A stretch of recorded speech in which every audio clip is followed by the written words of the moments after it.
We have here Professor Hans Ulrich Gumbrecht from Stanford University, who has kindly agreed to share with us his memories of Professor René Girard and how Professor Girard had an impact on him. So let me start off by asking you, how did you first hear about Professor René Girard? You know, I couldn't tell you who was the first person who ever mentioned him to me or where I came across reading him. But I mean, once I became interested in Stanford, so I never applied really for the job I subsequently got in Stanford, but it was David Welbury and John Bender, you may remember, they were chairing a committee and they asked me, would I be interested to be considered? So, okay. This was a time when I was kind of sick and tired of Germany and I wanted to leave anyway. So that was kind of welcome. And then you look at the place, and Stanford then was kind of up and coming as an institution.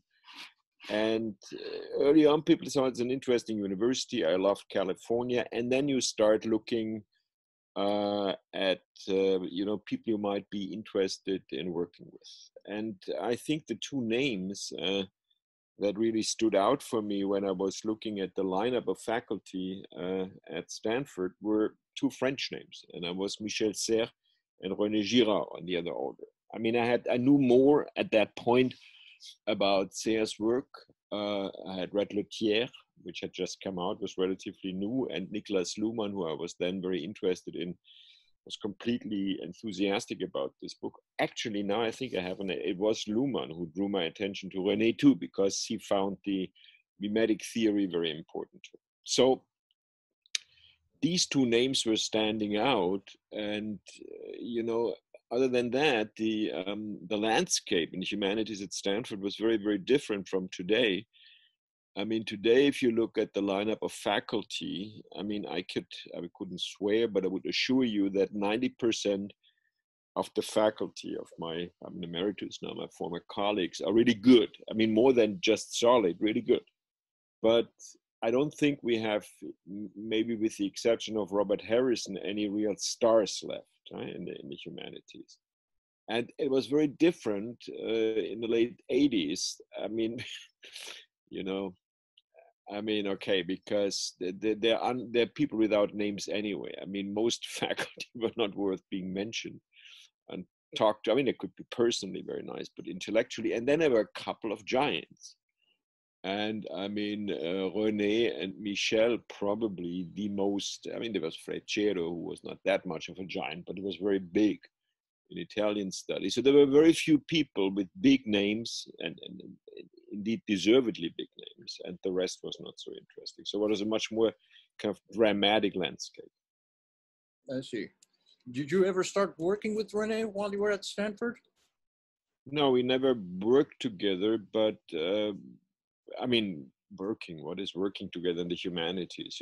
I don't really believe in the big humanities research programs. I mean, because I think that's this kind of stupid attempt to copy in the sciences. I mean, in labs, you can share work. I think intellectual work is very hard to share. You can get into a conversation with somebody. Right.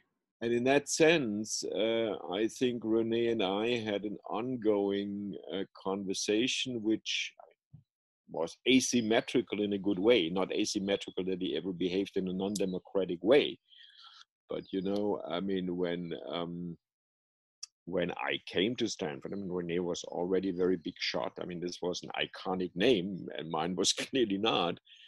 I mean, I was a nobody when I came to Stanford that the search committee had fallen in love with. I mean, but that's not the worst.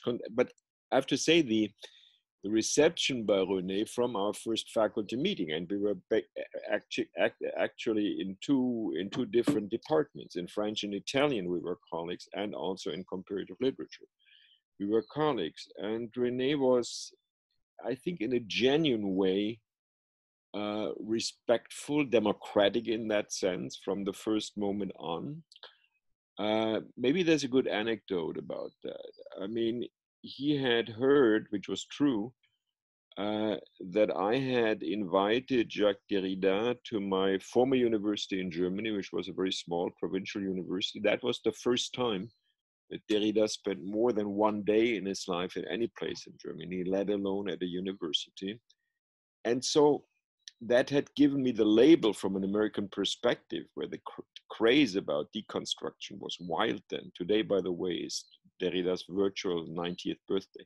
Anyway, so that flagged me out as a deconstructivist, which I was absolutely not.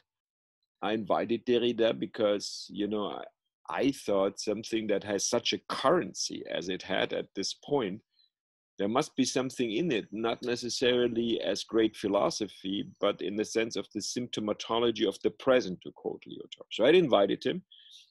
We had a good time. He certainly delivered, I mean, what we expected. So when I came to Stanford, René said very politely, you may have heard about René's not so good relationship with Derrida. I don't know how he said it. And he said, you know, I'm going to retire soon anyway, officially. And I would much appreciate, I mean, this is not a quote, but that's what he said to me. I would much appreciate being a friend of Derrida if you would maybe not invite him while I'm still on the faculty. That would create, and here I'm quoting him, diplomatic problems. You can, of course, do that. I wouldn't mind doing that, but, you know, I wouldn't know whether being, I mean, a French colleague of his caliber, I should show up or not. And I said, look, I mean, in the first place, I'm not a deconstructivist. In the second place, yes, I may invite him once you are retired, which I ended up doing, but not in the moment that when he retired. Right. And in a way, that conversation about somebody that for very different reasons we were both not that fond of set the right tone between us. I mean, I have also never been, you know, of the, I mean, one never said, which is interesting, the chapelle of René. René knew that I was maybe not the greatest fan, but he knew that I had an enormous respect for his work, that I found the work of real philosophical importance. And in that sense, I would even claim, you know, that by writing about him in the German media, in the German language media, starting in Switzerland and then in Germany, I've made my modest contribution to spreading his work in the world. And actually, recently, this was more kind of a concerted action between Robert Harrison in the New York Review of Books and myself in the Neue Zürcher Zeitung. There has been a new push, you know, and that came with reconsidering the incredible importance that René had for Silicon Valley. I think it is not too much to say retrospectively that Facebook would never have gotten going without René Girard. Whether this is a blessing or not is yet a different question. But this shows you something of the caliber that his thought had. And in that sense, I mean, I didn't make a contribution to persuading Peter Thiel to buy Facebook stock because of René Girard, but I reminded people of that. So there has been a very, from my perspective, there has been an ongoing, very, very positive relation with both René, whom I ended up being very, very fond of, and his work. And I like to mention that under the premise that I never was as much, say, a fan and a follower of him as you are. And that is very positive, because there is this rumor that René, like an intellectual dictator, could only have a good relationship with people who were followers or something like that. Absolutely not. I mean, you know that, Babak. I mean, René was not a regular in our every Thursday evening philosophical reading group, which, by the way, still exists. But he came there several times, and, you know, he spoke, I mean, as everybody, for free. These were important sessions that René took very seriously. And I have seldom, if ever, seen such a big shot being so concentrated and so calm and so respectful with people who completely disagreed with him. No, I never completely disagreed with him, but that occurred in the philosophical reading group. So you get my point. That's my contribution, so to speak, that he was somebody with whom you could have a perfect interaction, with him being fully aware that you were not a follower, with him being fully aware that, yes, this was possible, to respect and appreciate the importance of his work, although you are not a follower. Right. Did he by any chance, I mean, you've written so much across the humanities in Spanish literature, French literature, Italian literature, German literature. You are, after all, a big shot in comparative literature. Did he by any chance have any impact on you in your work and your research? Yeah, definitely. I mean, because, and this is the basic idea, right? I mean, because the basic idea about mimetic desire, I mean, René, I mean, you could say there are two types of intellectuals, not only academic intellectuals. I mean, there are people who have one or two, let's say two, but I mean, great central ideas, and whose work does not consist in a repetition. If it was just repetition, it wouldn't be great, but in a gradual unfolding of the complexity and the potential of that idea. And that is definitely René Girard. I mean, he's the archetype of that. I may be the archetype of something opposite. I mean, I'm all over the place. It's very difficult, even for myself, to say what is the center of my work. I mean, this is not self-flagellating or self-devastating. You know, I have this book coming out on somebody who's always been maybe my number one hero in French intellectual history, Diderot. It's impossible to say what was in the center of Diderot's mind. This is why he became the editor of the Encyclopédie, you know, because, and wrote 60 articles from butcher to spirituality. I mean, these are entries. So in that sense, the awareness of the existence, the very profound, I mean, profound being omnipresent existence of mimetic desire is somebody that has permeated my work, that has accompanied my work. I wouldn't claim that there's any individual single book where it is the central motif, but I give you an example. My latest book publication just came out in Germany because it was the first book in a long time that I wrote in German. So that is a book on crowds in stadiums. What really interests me are not so much crowds in stadiums, they're just the paradigm. What interests me is a type of sociability in which the presence of the body, the physical body, plays a role. Because when you talk about a class or you talk about, you know, a seminar, the physical presence is very secondary. But if you talk about a crowd in a stadium or a crowd in an open air mass, for example, then the physical presence is important. Actually, I normally use the theological concept, mystical body, Christ's mystical body. That also implies, okay. Now, when I was describing for that book, and these are the two central chapters, in a way that you might characterize as phenomenological, what it is to be in a crowd of 80,000 people in a stadium, which I, as you may remember, adore. I mean, I love being in a full stadium, not as an individual, but part of it. All of a sudden, of course, the whole mimesis theory and the whole mimesis reflection became very, very important. I did quote René, I mean, in the text, it was a book without footnotes. I did refer to him, but the importance, and this is why I was using the metaphor of permeating, of René's thought in that book is much larger than this one page where I quote him. Get my point? And I think that is emblematic for the importance of his work and his thought for my work. I think at the same time, him as a person, his attitude with me was something that I admired very much, and that has been perhaps formative for me, you know. I mean, René, when we first met, was plus minus my age of now. He must have been in his mid-late 60s. I'm 72 now, but it was about that age.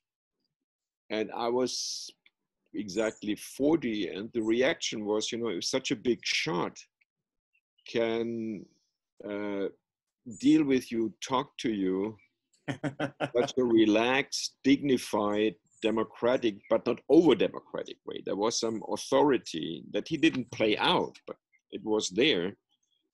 You know, that is something you should not be able to achieve. It's not something you can achieve, but something you should keep in mind. That's possible. Right. Absolutely. Very good. You, in closing, do you have any fond souvenirs of him, memories of him? Yeah, I mean, one memory is definitely that very first serious conversation, right? I mean, what I was saying, to say that, you know, because, I mean, there were other people, I mean, his good friend Freccero, who had similar, not concerns, but I mean, Freccero, I always thought was kind of intriguing and behind your back, and you had to be careful. With René, I felt it could be completely relaxed, because from that first serious conversation on, I knew if there would something, you know, there would be something he would mind or he didn't like about me, he would probably tell me. Yeah? I mean, and in the same relaxed way. But the other memory I have that is not an individual situation, but something again of character that was very, very important to me. I mean, René was, on the one hand, and everybody knows that, convinced, hugely convinced of the importance of his work. I mean, a title like Things Hidden Since the Beginning of Time, of Earth, that is not self-ironic. Yeah? I mean, that is something else. I don't know whether they've ever read that, but I suppose that René felt this was work inspired by God, inspired by some transcendental source. And that, paradoxically and beautifully, gave him something like an invulnerability with critique. Yeah, I mean, he felt he was right. There was no doubt about it for him, right, that he was right. But that made him both relaxed and open for any type of criticism. Yeah, I mean, I have only seen him patient with critical people, listening to them, trying to explain them in detail while they were wrong and he was right, but without ever being impolite. I mean, this is something I greatly admired. I, you know, cannot forget ever. Not something I could possibly copy, because in order to have the mimetic desire with that, you need to have a central motif in your own thought, right? I mean, right. I don't have that. I mean, I'm definitely oftentimes in love with things I think, and I think for a short moment they are important or something like that. But the architecture of my mind is very different from René. So this was something that I could admire and have a huge, I would even say, empathetic sympathy for from outside. Right. Yeah, and I mean, you know, if we had a long conversation over a nice glass of red wine, more individual memories would come back. But this first conversation, and what I was illustrating you was, for example, in the philosophical reading group. And each right. time we spoke there, last time we spoke there was a beautiful thing about Genesis. We were reading Genesis. You remember, we always have one text for an entire quarter. Sure. René was, of course, absolutely fantastic about Genesis. And then people were disagreeing. And we had this patient, precise, and passionate discussion. Absolutely. I remember that very well. Absolutely. You also went to his Académie Française election. Oh, yeah. And that was more, I mean, but I remember from that, I mean, I was even officially, you know, the Académie Française, once, if there is an institution, the Académie Française wants one or two persons from the new académiciens institution. And Robert Harrison and I, if I remember officially, we were officially nominated by Gerhard Casper, who was then the Stanford president, at Condoleezza Rice, the provost. So we were not the only Stanford people there, but we were the two Stanford people who were there officially. That's why we're sitting not in the first row, but on those very reserved seats in the Académie Française. Right. The protagonist there was Michel Serres, and maybe we end with a very funny refutation, I say in quotes, of René's theory by Michel Serres. Because Michel started out by saying how much he admired René's theory, by underlining how much he believed that this was not only admirable but true, how much he thought that this was generally true, no exception. Then he said, there's one exception, however, but I will not use it to refute your theory. I mean, of course, then he had to speak in the courtesy form, Monsieur Girard. And he said, according to your theory, somebody who admires your theory so much and who so much desires to copy it would have to be jealous. But I, René, have never been jealous of you. I have always loved you. And that was a very beautiful moment too. But this was, I mean, René was the recipient, that it was not René's role to talk about that. René had to talk about his predecessor. I don't know what the number of his chair was. That's his assigned role. And that was a beautiful speech, but that was not a Girard speech. I mean, this is the exercise that the Académie Française requires. Right. Wonderful. Okay, well, thank you very much. I really appreciate taking time and sharing your memories and your thoughts on Professor Girard. And I hope to see you soon. Thank you, Babak. I hope to see you soon too. And until soon, huh? Au revoir. À bientôt, as they say. À bientôt, yeah, à bientôt. À très bientôt. Très bien.